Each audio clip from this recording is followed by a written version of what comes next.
I think documenting does not just stop there, but today, like since so many of us are working remotely, right?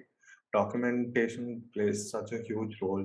So one of my previous guests, who has been working remotely for the longest time, and he was talking about how every single thing that is done by him is documented, which ensures or allows them everyone in the team to work in different time zones at the same time. All the communication is async, right? So so that's something which he was talking about, and I think it felt very relevant to, designers in general, because documenting also helps us to go back and understand why we took a certain design decision also, right? That's true. So on the same lines, right? How do you think like a designer, or like any like a junior designer? I'm Most of the time I ask these questions purely from my own context. So like how do you think one should, get started with documenting?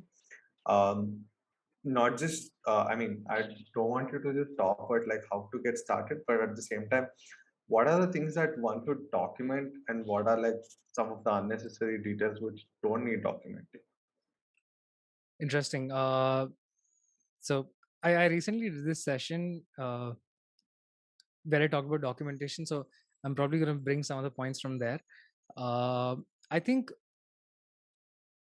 starting with like why, okay, why should you document at all, right? Probably let's just start with that, and then we'll figure out how, right, and where to document. The reason why you should document is because uh, whenever you start working on like a bunch of things together, you always want to have some kind of recorded source of truth where people can go back and sort of reflect. Both you as well as your team can go back and see that, okay, this was done during this time, and this was the person who worked on it, and this was what they were thinking when this was made, right? That's the very basic the reason why you need a document at all. Why documentation exists, right? So there's some kind of source of truth. Now, why is there a need of source of truth? The need, that depends, from say a company to company, right? For example, one of the examples that you gave could be because there are people who are separated in different time zones, right? So that source of truth is then further doubles up as that document which helps everyone bring, get everyone, get in that same plane, that okay, this is something that's being done regardless of what time zone they're in, right? So they can always go and see that document, that okay, this is what the person has done recently, and they're also in a different time zone, and probably they're also maintaining their own version of that document, and the other person can then sort of, even though there are different time zones, still collaborate and still collaborate really well, right? So I think that's where sort of documentation comes in.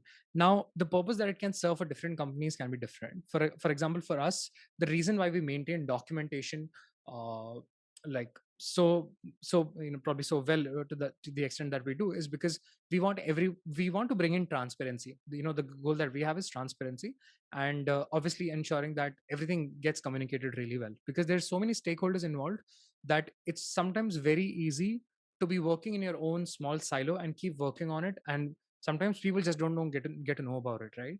So ideally what you want to do as an individual is ensure, how can you project these things outwards, right? How do you let people know that, okay, this is something I've been working on, uh, not just for the sake of showing people what you're working on, but also to get their feedback in a lot of cases, right? Because there's always, especially if you're a part of a bigger, if you're a cog inside a bigger, like a machine, right?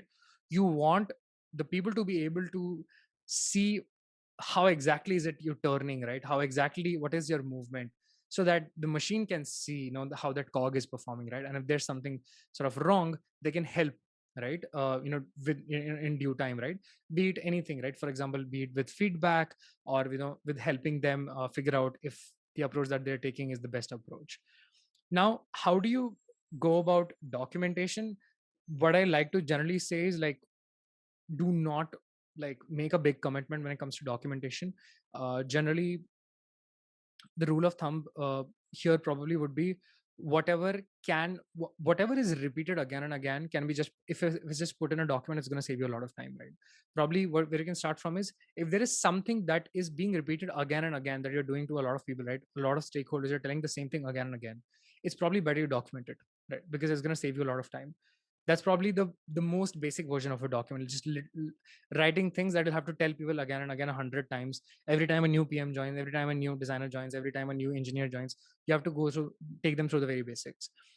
That is probably where this first sort of the first basis. After that, the second part of it, and also I think the more important version of it would also be ensuring that the document at least has a log of all the things you've done, the meetings you've conducted, and all the decisions that were taken, right? So a decision log is the most important part of any document, because that is what eventually people forget. Ki, what did we think? What was the decision that was finally taken? When we were deciding, between feature 1 and feature 2, obviously people will remember that feature 2 went out. That is what was shipped, because it's there in the product, you can see it. And you also have some kind of understanding that, okay, this is probably why the feature 2 was shipped out, but what were the exact reasons that feature 1 was not shipped out, right? Probably, or was it something that we were thinking that, okay, maybe let's do feature 2 for now, and we'll look at feature 1 after some time, because we don't have that kind of time due to, say, a bandwidth crunch or something like that. So I think that is where this decision log comes in place. So having some having a basic understanding, or just fundamental level of understanding of what you are doing as an individual in a team, on a very feature level or product level, whatever that is, keeping a decision log of all the things you're doing. And then as the document evolves, it can become so much more, right? For example, the way that we currently do at Gojek, I can give you some probably examples from that. Is what we also do really well, and recently I've started doing is, in generally, so this is specific to my team, so I'm going to talk from that perspective. uh, in a lot of cases, what I've seen is, the PRD generally exists as a separate document, right? So the PRD is always something that's more or less made by the product manager, a business analyst, the business intelligence team. They're working in together. Sometimes the designers collaborate on it, so to share their insights on it. The way that we do it in my team is the PRD and the design doc is one document, right? So we collaborate together. It used to be a separate document earlier, but we realized the amount of documentation that's anyway happening in the design doc is to an extent that it can pretty much help up with the PRD as well. So we merged it together. Now there's parts of success metrics and business engagements that we also record, and it also goes inside that one doc, wherein we're talking about all the things that needed to be tracked. For example, we'll work with the PM to define, in that one design doc there'll be a section for example, tracking success metrics, like what are the success metrics that we want to track. There's one section that's specifically for engineers that helps with handoff, right? We're telling them, okay, that this is the motion design, this is the interaction we want to do, right? So this is the timeline, here are the lottie files, this is the one that we went with. So that is for engineers. Then for QAs, we make every single use case, right, that exists, or at least that what we know, before it goes to production and is eventually told to us by users. We try to again, this is some a place where we also collaborate in. So what we'll generally do is we'll just make a table, right? And we'll do the use cases that we know, edge cases we know, and we'll leave empty boxes, right? So that if QAs can come up with a use case, or engineers or PMs or whoever in the team can come up with a use case, they just write it down, and we just put a design next to it, and we'll put the link to the design, right? Be it abstract, like Zeppelin or whatever you use, so that they can directly go. And I think this has evolved over a period of time, right? We're doing a lot more work around it now in terms of, say, intelligence, and ensuring there's probably like richer data in that design doc as well. But again, this is not something that happened from day one, right? Day one, this document was very bare bones. It just told you problem, like goal, what are the approaches, and the decision log. That's it. That was the first version of this talk. So I think it also depends on your team, your company, how fast you're moving, what is the kind of team structure. Are there things you need to communicate remotely? If I mean, especially during this time, assuming the answer is most probably yes. So can you offload some of that information from your brain to probably from to a Google Doc, or wherever you want to keep it, so it's easy for everyone to follow through. So I think that's how uh, you probably start making a document, and why you should be making a document, and probably what are the benefits, and how do you go, and how do you then scale it up. So trying to cover a bit of all these things. Yeah. Yeah, definitely. I mean, that's such a comprehensive guide for why someone should get started with documenting and how to document, right? Hmm. And I definitely got like a lot of insights from this because but that this is like one challenge which we have been facing is like figuring out Yeah. how to document and like we used to exist like without documenting a lot of things and moving forward with it. But as and when the team started growing, even we started facing like a lot of issues where it came to like documenting or just understanding why we took a certain decision, right? And this whole concept of decision log was something which I'm hearing for the first time now. So it's like a like a really good thing to know and something that I can definitely take back from this my interaction with you. Sorry. Yeah, and I think it's very important. So the meeting log, right? The decision log or the meeting log, whatever you want to keep it, the updates log is the most important bit because there's going to be like hundreds of discussions along that project and throughout the journey of that project, right? Be it like a generally for very small features, honestly, we don't do that a lot. For example, if it's like a 1 week thing, right? We will not invest that much time. But generally, I would say majority of the projects go from 1 month to probably 3, 4, 5, 6 months, sometimes even a year. Uh, so we like to keep it that way.